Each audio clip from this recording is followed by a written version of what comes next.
is Jeannie Wu, and I've been in the Netherlands for about almost 7 years now. I grew up in a jewelry store in San Francisco, Chinatown. I think in the 90s and 2000s, it used to be so crowded all the time.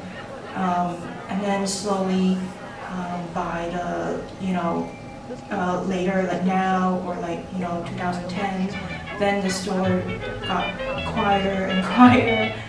When I was just a little girl, I asked my mother, what will I be? Will I be pretty? Will I be rich? Here's what she said to me.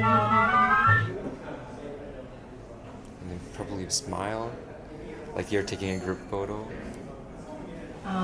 So this jewelry store, it sells a very all the older designs, Chinese older designs, to the community. So for example, on the weekends, the store used to be so crowded with grandmas or moms. They would buy, there's this tradition of buying the baby or their daughters or their son a birthday gift. And it's usually gold, right? Or sometimes they want to send their business friend, those golden plaques. All-girl drum and bell corps from St. Mary's Chinese schools. They're beautifully dressed in red and gold silk costumes, colorfully embroidered and styled after the Peking opera. The Chinese-style costumes reflect the heritage of the girls, but the musical numbers are 100% American. Tonight they're playing San Francisco. Let's listen in.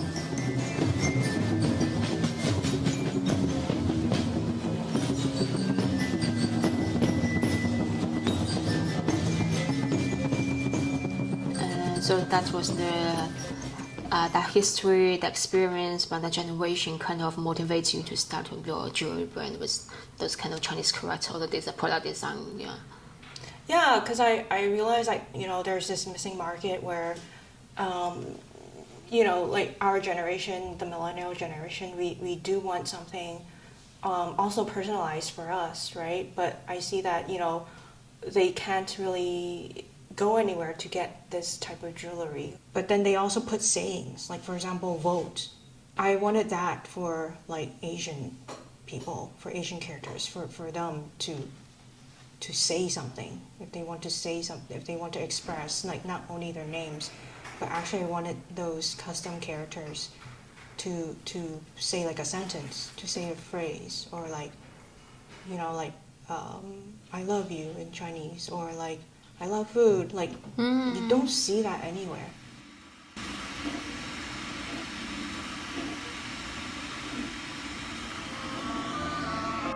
What will be, will be. Que sera, sera. It's called Gummaae. And is there any special meaning? It's actually two words, Gummaae. So it's in Cantonese. So in Cantonese, gum is gold, and then May is it's like a fragrance that when you smell food, it smells so flavorful. Yeah. So it's golden fragrance. So it was people can engrave their last names on there. And I wanted that specifically because, there's this Asian American generation where they don't even see their last names. They see only what the English written out letters, but they never seen their Chinese character before. So a lot of them, they don't know how to even write it. They would have to ask their parents or their grandparents how to write their own last name.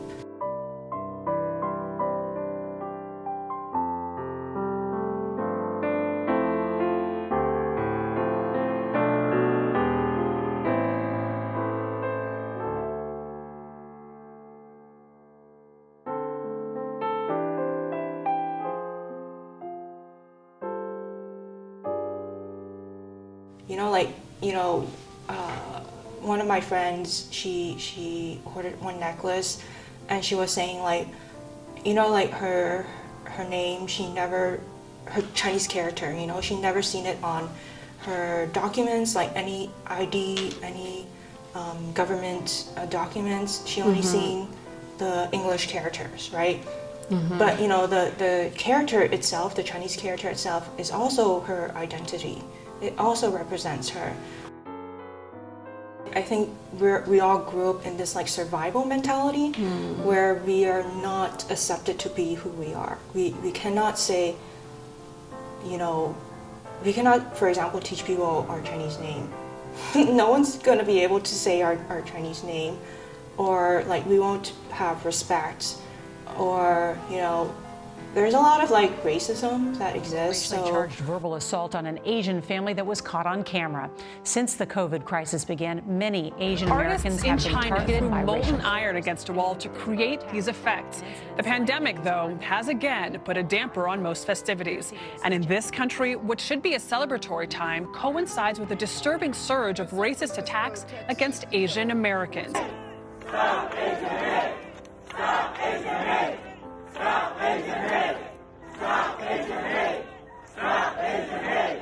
I think now the landscape is changing to really appreciate who you are, and it really goes back to like where you grew up. I think I'm really fortunate to grow up in San Francisco. Like, it's really diverse and a lot of like Asian immigrants.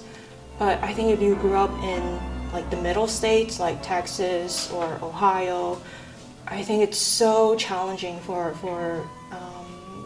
like Asian immigrants or any immigrants, because its majority is all, you know, white Americans, right? So they have to really survive. I think they were really bullied for, you know, even having, you know, these eyes.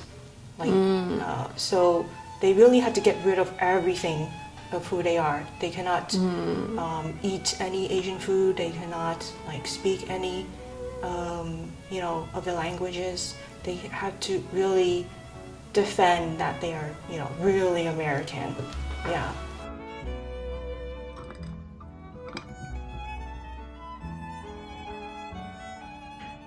So I think in this like Asian American experience, that, you know, there's like a missing part of our identity.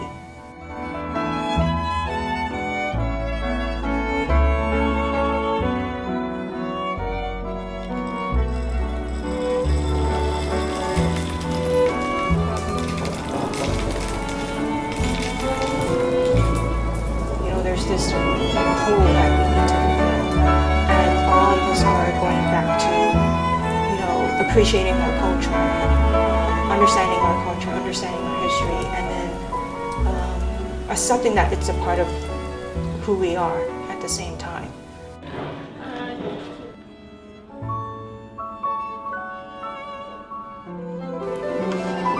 So it's not only about the representation, it's also an empowerment for them.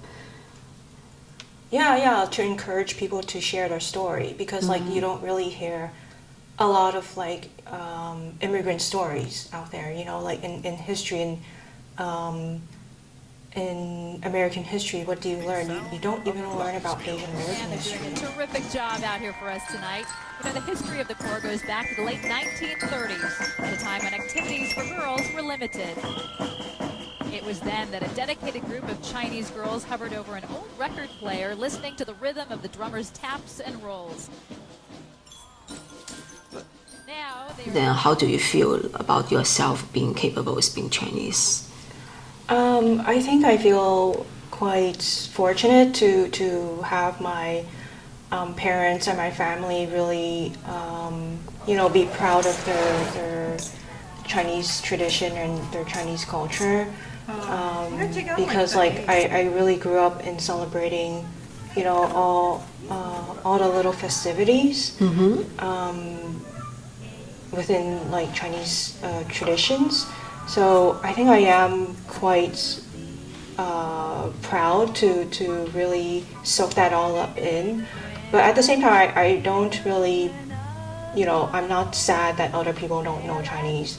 I think the fact that I do, I'm more connected to Chinese culture, that I'm kind of like the bridging aspect of like East and the West. So it gives me more opportunity, but also gives me more